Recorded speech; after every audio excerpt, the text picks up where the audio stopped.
हर रोज एक नई कहानी देखने के लिए चैनल को सब्सक्राइब करें और बेल आइकन दबाना ना भूलें। सेजल की जुड़वा बहन रेचल जॉब के लिए दूसरे शहर में रहा करती थी और बहुत कम ही अपने घर आया करती थी। तो वहीं उनकी माँ सुमन को अपनी जुड़वा बेटियों की शादी की जल्दी थी। तभी उसे एक अच्छे परिवार के लड़के के बारे में पता चलता है, तो वो अपनी बेटी रेचल को कॉल लगाती है। एक तो ये लड़की न जाने कौन सी दुनिया में रहती है, फोन ही नहीं उठाती। हाँ, लगा। हेलो माँ, कैसी हो आप? मरने को हो रही हूँ, कभी तो जल्दी फोन उठा लिया कर निकम्मी। माँ निकम्मी मत कहो, अब तो वो कमाने भी लगी है और प्यार से बोलो ना, तभी तो आएगी। अच्छा बिटिया, मैं ये कह रही थी कि कुछ महीनों की फुर्सत निकाल कर घर आ जा, बहुत जरूरी काम निपटाना है और तेरी याद भी आ रही है। माँ 1 महीना ही हुआ है जॉब लगे और अभी 2 महीने की छुट्टी मांगने जाऊंगी ना तो वो मुझे हमेशा के लिए छुट्टी पर भेज देंगे, समझती क्यों नहीं हो? लेकिन कुछ जरूरी काम समय पर पूरे करने होते हैं। रिश्ता आया है तेरे लिए, बहुत ही अच्छा है, इसलिए आने को कह रही हूँ। फिर रिश्ता? माँ, रिश्ता आए या उस रिश्ते को फरिश्ते लेकर आए, लेकिन मुझे छुट्टी नहीं मिलेगी। आप ना सेजल की शादी कर दो। हाँ अच्छा, बैटरी कम है, फोन रखती हूँ। अरे ठहर जा। सुमन बोलती रह जाती है और रेचल कॉल कट करके गहरी सांस भरती है। तो यहाँ सुमन फोन को सोफे पर पटक कर कहती है, गलती कर दी इसे दूसरे शहर भेजकर, अब आने को राजी ही नहीं है। ओहो, तो गुस्सा होने से क्या हो जाएगा, मैं चाय लाती हूँ आपके लिए, शांत हो जाओ। सेजल रसोई की तरफ चली जाती है और सुमन गहरी सोच में डूब जाती है। 1 हफ्ते का समय बीत जाता है और सुमन लड़के वालों को घर बुला ही लेती है। सेजल उन्हें मेहमान समझकर रसोई की तरफ पानी लेने जाती है। तभी उसकी माँ उसे खींचते हुए कमरे में ले जाती है और दरवाजा बंद करके कहती है, ऐसे कपड़ों में कहाँ जा रही है, कुछ ढंग का पहन ले, लड़के वाले आए हैं तुझे देखने। लड़के वाले? और मेरे लिए? पर बड़ी तो रेचल है ना, फिर मैं कैसे? अरे तेरी बहन के ना आने के चक्कर में मैं इतना अच्छा रिश्ता हाथ से कैसे जाने दूं? कम से कम तुम जुड़वा बहनों में से एक का घर तो बस जाए। चल जल्दी तैयार हो जा, इंतजार कर रहे हैं वो लोग। यहाँ सुमन सेजल को सब समझाती है। तो वहीं सेजल को देखने आया ऋषभ अपनी माँ अर्चना से कहता है, माँ, भैया के होते हुए आप मेरे लिए रिश्ते क्यों देख रही हो? अरे उस नालायक के इंतजार में रही तो मैं कभी अपने घर में बहू देख ही नहीं पाऊंगी। ट्रांसफर क्या हुआ, वो तो दूसरे शहर का ही होकर रह गया। मेरा बेटा है ना तू, तो जो मैं कहती हूँ वो कर, समझा? वो ये बोल ही रही थी कि तभी सुमन सेजल को लेकर बाहर आती है और ऋषभ और सेजल दोनों ही एक दूसरे को देखते हैं। फिर दोनों पक्षों में सारी बातचीत होती है और आखिर में रिश्ता पक्का हो जाता है। कुछ समय बाद दोनों की शादी हो जाती है और शादी के बाद सेजल को ऋषभ के बड़े भाई अनुज के बारे में पता चलता है। तो वो ऋषभ से कहती है, तो जेठ जी यहाँ क्यों नहीं रहते आप लोगों के साथ? यही रहते थे, लेकिन ट्रांसफर के चलते मुंबई में बस गए, आते भी नहीं है। माँ तो उनसे बहुत गुस्सा है, बात भी नहीं होती उनसे। मुंबई में तो मेरी जुड़वा बहन भी रहती है। कुछ कहा तुमने? मैंने नहीं, तो मैं सासू माँ को दवाई देकर आती हूँ। ठीक है, मैं भी अपना काम खत्म कर लेता हूँ।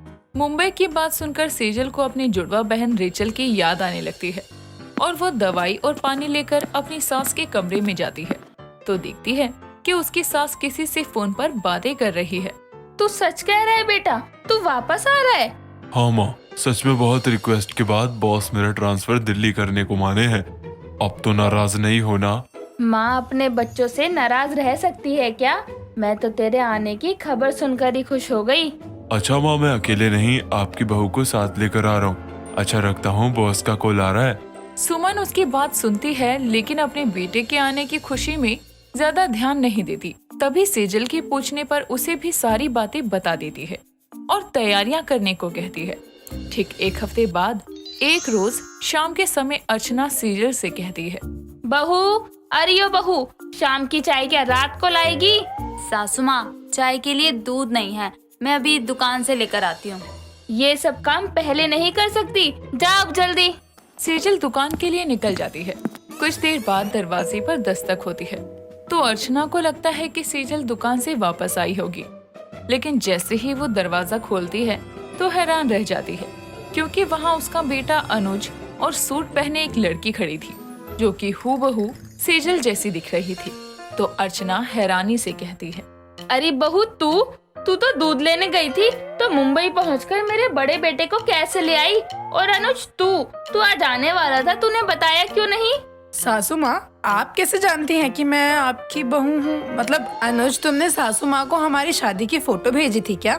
शादी? अरे नास पिटी करम जली, तेरी इसके साथ नहीं ऋषभ के साथ शादी हुई है, भूल गई क्या? माँ, ये मेरी पत्नी है। मैंने कहा था ना कि शादी कर ली है मैंने। पर मेरी शादीशुदा बहू से कैसे शादी कर सकता है तू? माँ, बहू भी कह रही हो और शादी कर ली, ये भी पूछ रही हो? मतलब ये मेरी बहू है, लेकिन तेरी पत्नी नहीं, ऋषभ की पत्नी है। किसी को कुछ समझ नहीं आ रहा कि क्या हो रहा है। तभी सेजल दूध लेकर दुकान से लौटती है, जो अपनी जैसी दिखने वाली लड़की को देखकर हैरान थी, और दूध का पैकेट छोड़कर जोर से भागकर अपनी जैसी दिखने वाली लड़की को गले लगाकर कहती है, रेचल, तू यहाँ अचानक? ये तो मुझे तुझसे पूछना चाहिए सेजल। अपनी छोड़ो, पहले ये बताओ तुम दोनों की शक्लें मिलती क्यों हैं और तुम जानती कैसे हो एक दूसरे को?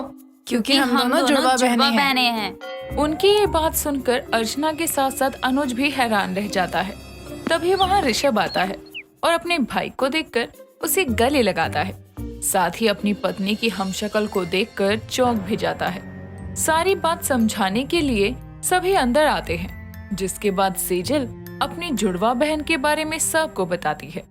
साथ ही अनुज और रेचल भी अपने मिलने और शादी के बारे में सब बताते हैं। और अर्चना कहती है, यानी मैं जुड़वा बहुओं की एक सास हूँ? लेकिन सेजल, तुमने कभी अपनी जुड़वा बहन की बात हमें पहले क्यों नहीं बताई? कभी मौका ही नहीं मिला, और फिर मुझे क्या पता था कि ये पागल जेठ जी के चक्कर में घर वापस ही नहीं आ रही थी। अरे हाँ, इस नालायक ने भी शादी के बाद बताया। बताओ, कहने को मेरी 2 बहुएं हैं, लेकिन है जुड़वा। सासू माँ, अब तो मुझे अपना आशीर्वाद दे दीजिए। आशीर्वाद तो तभी मिलेगा जब तू जाकर पहले समधन जी से मिलेगी। वो भी तो अपनी जुड़वा बेटी को देखना चाहेंगी ना। अपनी सास की बात से दोनों जुड़वा बहनें सहमत थी, और अगले दिन ही अर्चना अपनी जुड़वा बहुओं के साथ अपनी समधन सुमन के घर जाती है। सुमन अपनी जुड़वा बेटियों को एक साथ देखकर रोने लगती है और सारी बातें जानकर कहती है, अब जो भी हुआ ठीक हुआ।